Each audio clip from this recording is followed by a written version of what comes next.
26 août 2020, un quotidien de lutte.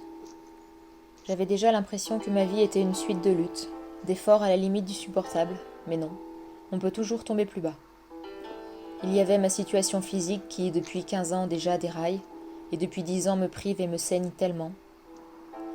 Il y avait aussi cette lutte pour vivre encore, réussir à survivre désormais dans ce monde d'hommes que je vois risqué, miné de tous côtés, depuis cette agression physique et sexuelle qui a failli me coûter la vie et qui l'a de toute façon brisée, ternie complètement. Il y avait le fait de voir ce monde se réduire en cendres, d'observer l'hérésie humaine et de m'en affliger, jusqu'à ne plus savoir comment vivre, jusqu'à parfois presque ne plus vouloir vivre, pour ne plus participer moi aussi à cette folie destructrice, ne plus faire peser à la terre tout le poids de mon empreinte toxique. Il y avait le fait de ne plus vouloir participer à cette société, à tous ces dysfonctionnements, à ce patriarcat, à tout ce sexisme, ce capitalisme, ce règne de la consommation, de l'économie et de l'argent.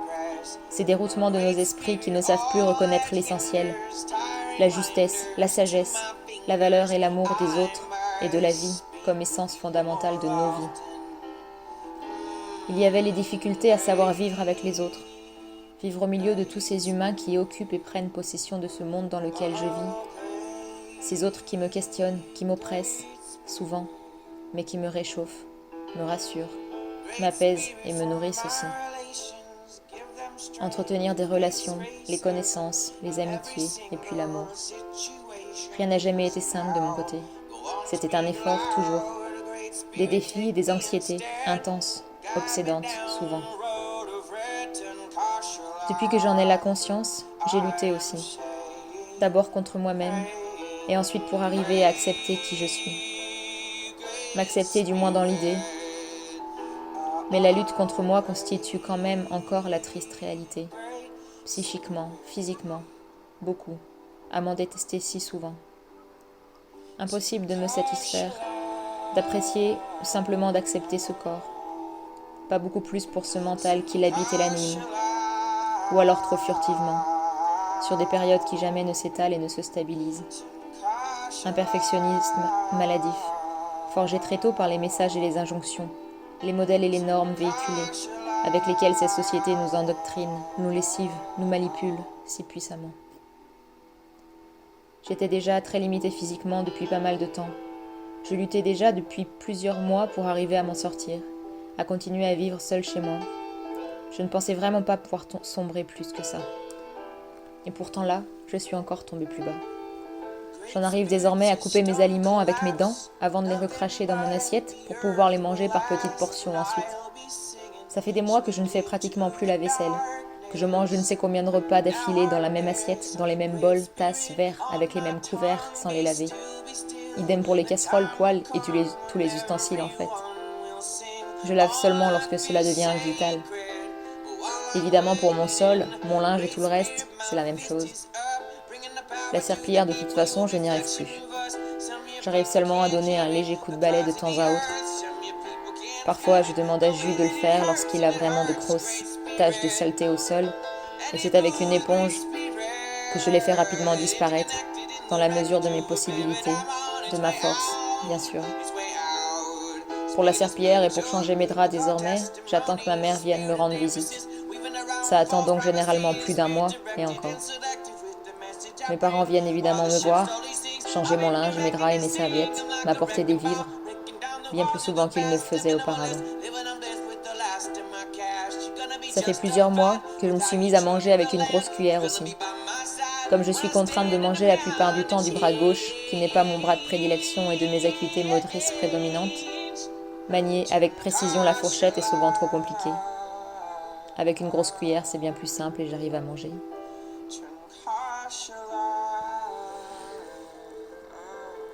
J'arrive à manger, mais pas comme je le voudrais.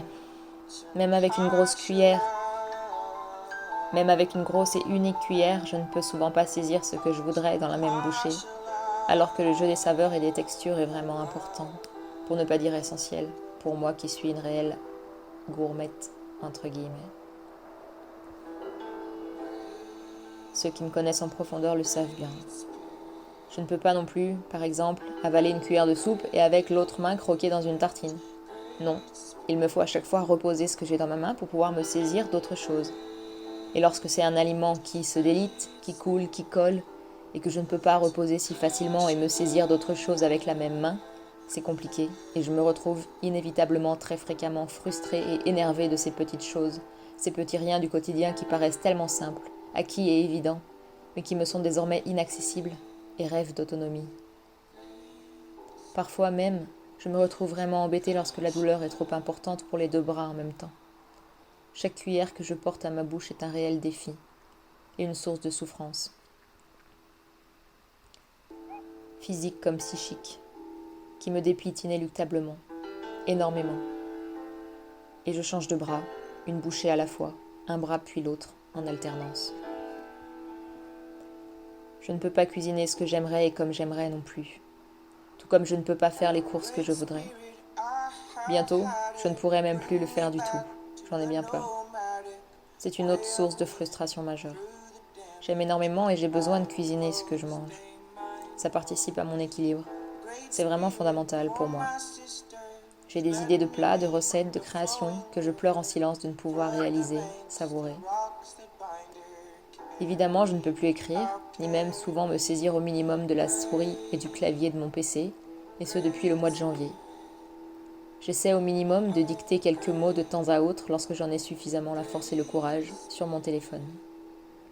Ça me permet aussi d'envoyer très sommairement quelques mails et messages essentiels. Mais ne serait-ce que corriger les fautes de diction et pianoter le minimum nécessaire sur mon écran me demande des efforts que je ne suis parfois même pas en mesure de réaliser, et qui la plupart du temps en tout cas m'imposent de serrer les dents, rien que pour répondre à un proche par exemple, poser une question, faire une recherche, passer un appel, envoyer une photo. Il va sans dire que j'ai dicté tous ces mots-là sur mon téléphone. Tout est en attente depuis des mois, qui feront bientôt une année, pour le plus haut du handicap.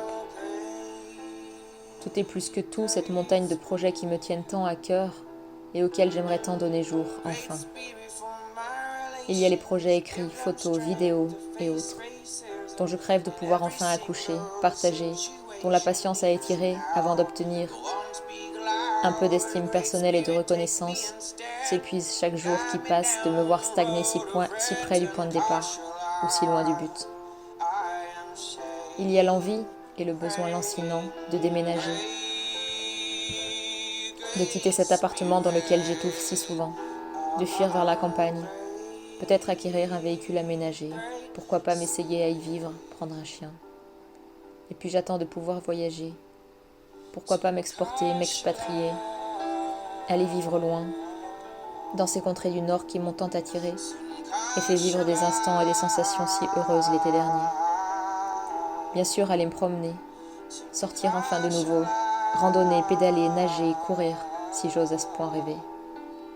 Mais de façon plus terre à terre et moins grandiose, il y a tout simplement le ménage, le rangement, les papiers qui s'entassent, tous ces tris que je dois faire et qui pourraient m'aider à y voir plus clair dans mes journées, dans ma vie. Tout est sur pause et attend qu'un jour enfin, mon corps et mon esprit aient la capacité et la force de bouger à nouveau et d'enfin avancer un peu.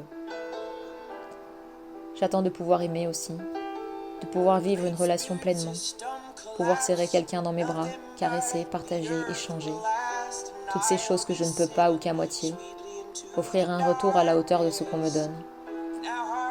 Quant à envisager plus, parfois j'observe des femmes enceintes, des jeunes mamans, ou même si, la plupart du temps, je me dis qu'il n'est pas raisonnable de mettre au monde un enfant dans le contexte actuel et qu'il me serait peut-être psychologiquement trop compliqué de l'élever, et même si en plus de ça, ma situation matérielle et financière actuelle ne s'y prête absolument pas, il m'arrive tout de même de me laisser aller à rêver de cette éventualité et alors, il y a de toute façon cette ultime impossibilité, incapacité physique, qui m'emprisonne en ce moment et même en réalité, au vu de l'énergie et de la force que requiert la maternité et la parentalité depuis déjà plusieurs années.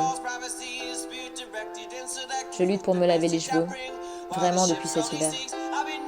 J'ai demandé plusieurs fois à Jules et à ma mère de les laver pour moi. À chaque fois, il faut programmer, fixer une heure pour la tâche en question, quelles sont les disponibilités de chacun et puis il faut me déplacer, emporter serviettes et shampoings, prévoir tout un programme autour. se rend-on compte de l'énergie, du temps et de la charge mentale brûlée pour un simple shampoing. Aujourd'hui, je dois lutter rien que pour tenir debout dans la douche. Monter la petite marche pour m'y insérer, la redescendre ensuite. Tenir sur un pied pour me sécher l'autre. Tenir difficilement en appui pour pouvoir me laver dans les coins. M'asseoir sur la cuvette des WC. Me relever de la cuvette des WC en n'ayant d'autre choix que de prendre appui avec mes bras sur elle directement. Quelle joie! Et surtout le mobilier qui m'entoure. Allumer mon PC, attraper la souris, faire glisser mes doigts sur le pavé tactile, taper quelques lettres, me retourner sur le lit, couper une tomate, ranger 3 courses, faire 3 pas pour appuyer sur le bouton de la lumière ou chercher un livre, tenir un livre entre mes doigts, tourner les pages, ouvrir la fenêtre, chercher un verre d'eau, le sel, tout. Aujourd'hui, toutes ces actions, tous les gestes les plus infimes du quotidien sont des challenges et me demandent de concentrer toute mon énergie et toute ma volonté pour les réaliser. Je me sens à la limite de l'alitement complet et des sondes pour évacuer les besoins. S'imagine-t-on couler si profond à 33 ans?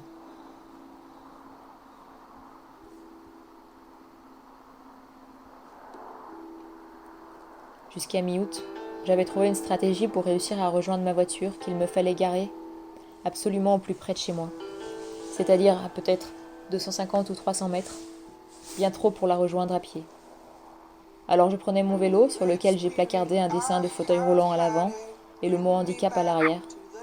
Je me laissais glisser dessus en appuyant juste un peu sur la pédale gauche, celle de ma jambe la moins malade. Et si les gens s'écartaient suffisamment, j'arrivais jusqu'au parking. Là, je laissais mon vélo et pouvais récupérer ma voiture, qui me permettait seulement un déplacement qui ne sortait pas de la ville et qui empruntait surtout une ligne droite. Il me fallait par contre absolument sortir suffisamment tôt dans la journée pour qu'à mon retour j'aie le temps d'attendre qu'une place de parking se libère exactement à l'emplacement où mon vélo m'attendait. J'ai majoritairement eu de la chance. Et il m'est arrivé quelquefois d'attendre, jamais beaucoup plus d'une demi-heure, une demi-heure quand même. Dans mon appartement, comme ailleurs du reste, j'optimise tous mes déplacements. Il ne doit y avoir pourtant que 5 mètres à parcourir pour traverser mon studio d'un bout à l'autre. Je ne peux pas me permettre de m'y balader nonchalamment, de faire 2-3 allers-retours insouciamment. Si je me lève, ce n'est pas pour une seule action, pour une seule tâche. Il faut en combiner plusieurs, rentabiliser chaque pas et les exécuter en serrant les dents.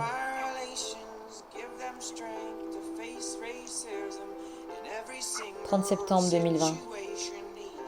Depuis 10 jours, mon état s'était amélioré grâce aux médicaments que les médecins m'ont fait commencer lors de l'hospitalisation à Grenoble. J'avais retrouvé une infime mobilité, très légère, mais qui me permettait déjà d'oublier la plupart du temps ma douleur, qui me permettait de me voir au quotidien d'une façon qui pourrait presque sembler normale en apparence, qui me permettait de sortir dehors et d'aller faire quelques pas aux alentours, à quelques centaines de mètres.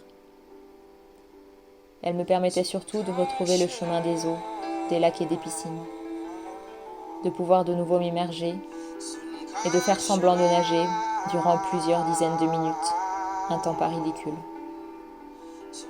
En peu de temps, j'ai même déjà obtenu 2 fois, sans les chercher, les retours écarquillés de dames émerveillées de ma nage tout en ondulé, me pensant nageuse synchro ou hybride de sirène humanoïde.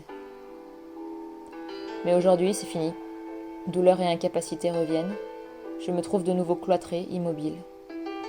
J'ai dû annuler la piscine. J'ai l'impression de devoir annuler ma vie à chaque fois. Depuis ce petit mieux, j'espérais de nouveau. Je projetais de belles choses. Je croyais pouvoir en profiter pour m'échapper de ce quotidien morose, pour saisir de nouveau la vie entre mes mains. Déménager de cet appartement, fuir sur les routes avec un camion et un chien, puis m'envoler pour la Norvège, pour voir les aurores boréales, la neige, les montagnes, et m'engloutir dans les eaux des lacs ou des fjords salés. Et comme je ne sais depuis combien d'années, encore une fois, il me faut annuler. J'annule ma vie, j'annule mes rêves, j'y suis forcée. Et je ne sais combien de temps je parviendrai à différer.